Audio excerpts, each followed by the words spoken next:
With the mission to keep as many men on as many guns for as long as possible, we call him Doc. Welcome to Combat Vet Vision. And now your host, Aaron Chief Siebert.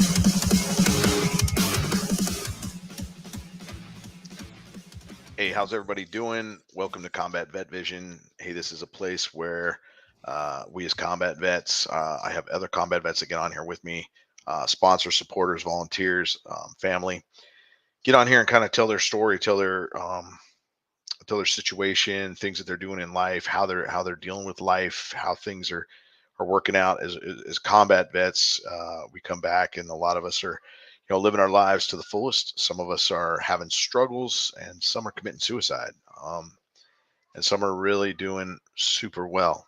But that's far and few between.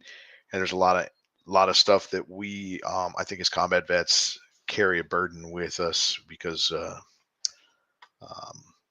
the burden of combats are so America can do what it does. And I think that goes for any free nation where you have fighters fighting for that freedom. I think it's a huge burden, and once you leave it, you come back and you see stupid stuff and things that don't make sense.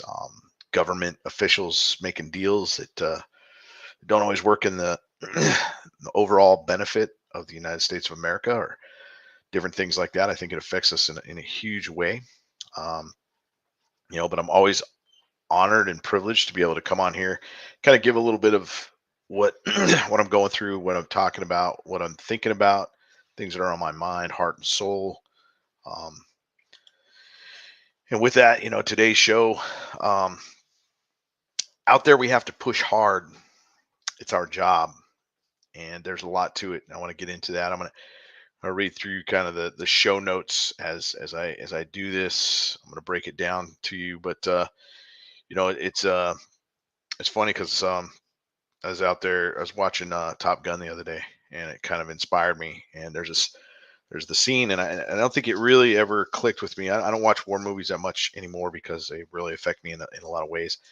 But there's a scene when Maverick's coming to talk to Viper at his house Sunday, and he says he gets it. He says, up there we have to push hard. It's our job. And when we come back, we have to separate that job piece, uh, loss of life, loss of the responsibilities, these things that incredible pressures that the military puts upon us, because we have to make decisions every day, and and in combat, some of those decisions are life and death, and we have to hopefully be trained well to make a decision based off of that. So we have to separate ourselves often from a lot of what we know and do and grew up doing. We'll leave our family, we'll leave our families, our friends, jobs, and way of life to meet the enemy anytime, anywhere needed.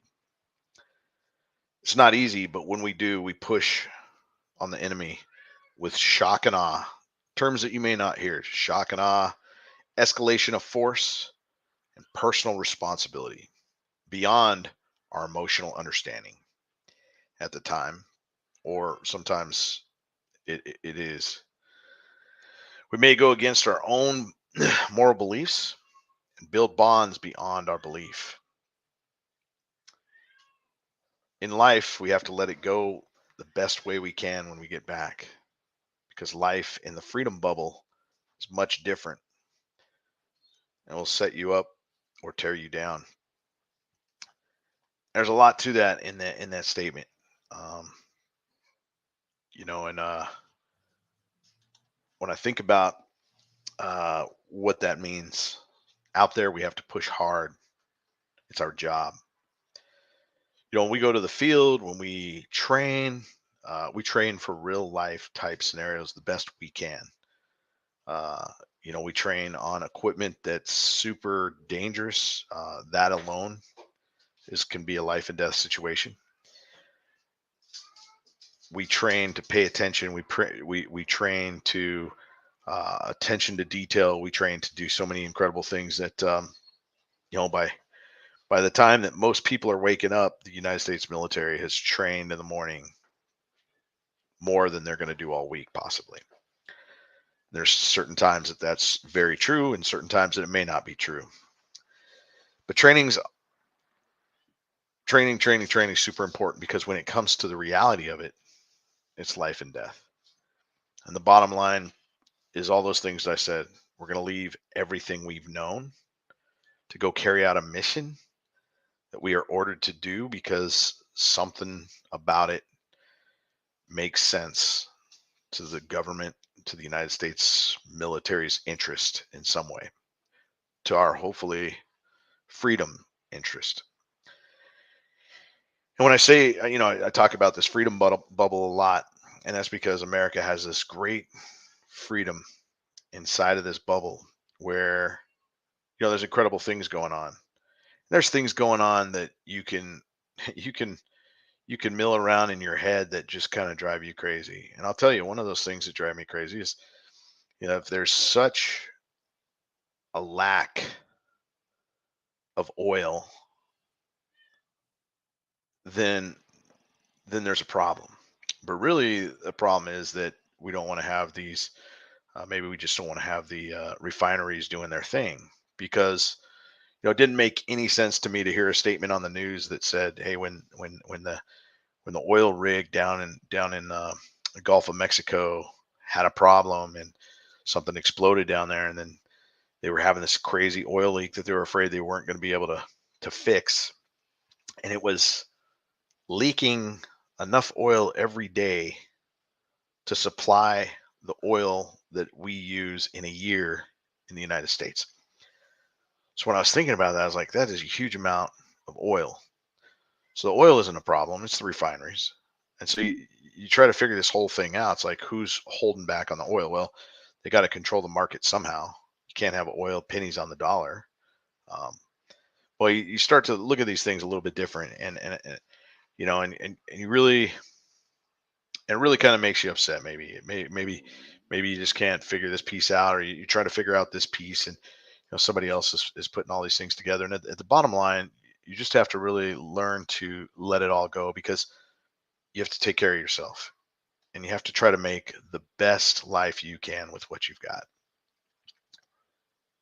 And in doing that, sometimes you shut a lot of your humanity down, or you fought for this piece that you did, and it could be better, and somebody is not doing their part, and so you get these upset Americans and military members that served.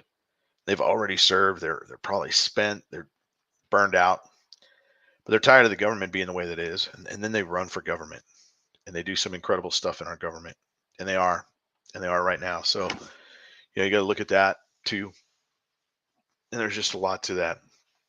And in everything that we do, we push hard because it's our job, and we come back and we want to relax. We want to push hard our whole military career, and that means a lot of camping, for one. I mean, a lot of camping, and in combat, a lot of camping on the vehicles. So it becomes natural when you get back. You may not like camping, but you may still like camping. It's a little different. You get to set your pace, um, but there's always these times that come up when you're camping that you're just chopping at the bit in your mind, because your mind can't slow down, or your mind can't relax enough to really enjoy the moment, because you're in a battle with yourself, and you're in a battle with your mind, and you're trying to put all these things together. But then you go camping with your buddies, you go camping with your battle buddies, and you have this great time, and you're able to like look at things different if you just take the time to do it. And I want to just put it out there, just in talking about all this stuff. There's so many incredible people doing some incredible things that memorialize ourselves, that memorialize whatever you're thinking, whatever you're doing. And I'm using a picture this week from Purple Heart Originals, which is custom ammo cans, um, partially touched by a combat vet, or combat vets that are constantly getting these things prepped, and personalized for yourself. So if you look at the picture for this week's podcast, it's custom ammo cans, Purple Heart Originals, Um, Good buddy of mine, Jim Glardy, 4-time Purple Heart from Vietnam. His wife does all these cool cans, puts them together for organizations, for people, retirements, um, even even to be used as an urn, an ammo can that's specially designed, that's put together with all this incredible memorabilia, some incredible scene, and really, when I think about it, if to be cremated and put in that is going to be a spectacular thing. So um, it's just something to keep in mind, and it kind of it memorializes, and I think if I when I think about how Jim Gallardi talked to me one time, and I've listened to him tell a speech about the ammo can and how much it meant to him uh, in Vietnam. I think these ammo cans were used for multiple different purposes. It's used. It was a shaving kit. It was his life and death situation. He took it into battle with him. So many things this ammo can was used for, and then to have this thing kind of beat up and go to some place and get smashed and remetallized somewhere. Instead, it gets refurbished and put into something else, and now it holds some incredible documents, some incredible things.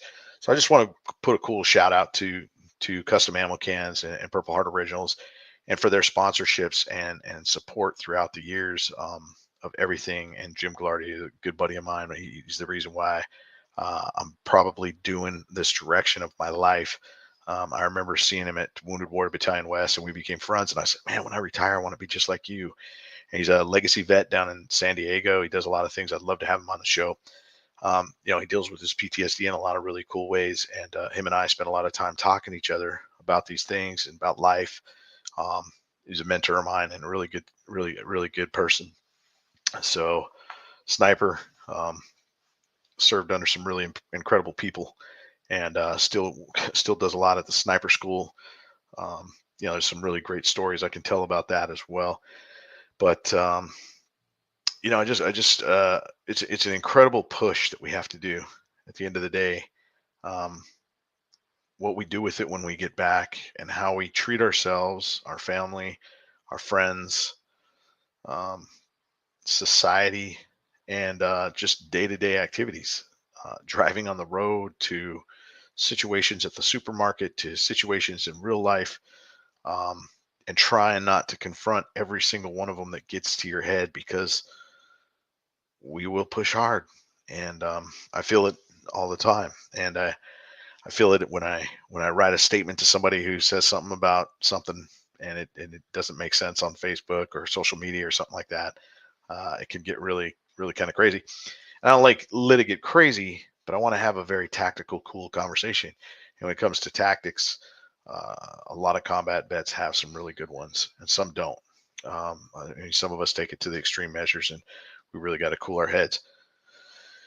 But if you're dealing with things in real life, if you're having a hard time, definitely check out the show notes. You will see information about the PTSD Foundation of America. You'll see Warrior Built stuff. You'll see, there's plenty of other organizations that I'm part of that, in some way, shape, or form, I steer our combat vets, our vets, to these organizations to hopefully get some support and help. Even civilians, a lot of times I get a call. These things are important, and people are dealing with a lot of things in real life, and they need some help and support. I don't want to just say no, I can't help you. You're not in my wheelhouse. That's not the way I am. I want to say, hey, let's talk about it. Let's figure some stuff out. And if I don't have a resource, we'll still talk offline at some other place sometime. But some people just need and should discuss their issues as they're going through them in life, whether it's combat or not. But this is combat vet vision. This is where I'm able to really kind of unload some really incredible things, and hopefully talk to you about some incredible things.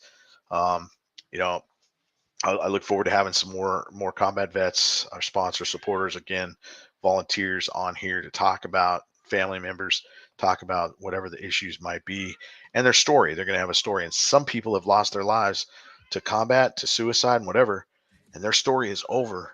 But somebody still has that story, and if it needs to be told and they want to tell it, then let's talk about it. Let's get it out here. Um, but if you're a nonprofit organization that's helping vets, I want to get you on here as well, because There's a lot of organizations that do some incredible stuff. Um, I don't have every one of those in my direct hand necessarily, but if you're really an organization where the rubber hits the road and you're able to legitimately talk about that and really want to talk about it on here, then come on here. Let's talk about it. Let's get that information out because it can help a combat vet. It can help somebody that's really dealing with some things in life, and it gives them that opportunity. Um, and I love to vet them out. I love to send some combat vets that way just to see if it truly is a workable piece of gear. And once that is, I love to back it up and really talk about it. And I still try to do that with a lot of the organizations that are in my wheelhouse, and there are some amazing ones. I just got a call from, or I got a text this morning from T.S. Jones, General Jones, out there in Virginia, up Pennsylvania, doing his Semper Fi Odyssey, his outdoor Odyssey program, and he's getting ready to do this next launch coming up here on the 1st of May, if I'm not mistaken, for a week or so out there doing some really cool stuff for guys get back into the workforce and mock interviews and some really incredible stuff. So, to be part of that, and then I want to put a shout out to Mission Alliance, which is doing a study right now for veterans that deal with PTSD during the COVID and the isolation and the things that kind of related to. And I'm part of that study, pushing our veterans into that area. This is all beneficial. It's all therapeutic effect for me to be involved in myself and others' journey as we try to transition. So, as much as I do this combat vet vision, there's a lot of things I do behind the scenes that I really don't talk about on here, but maybe I should a little bit. But just some current cool things that I'm working on today are those items. But yeah, I'll let you guys go until next time. Hey, this is Aaron Siebert, retired Navy Chief, signing off. Strength and honor. Out.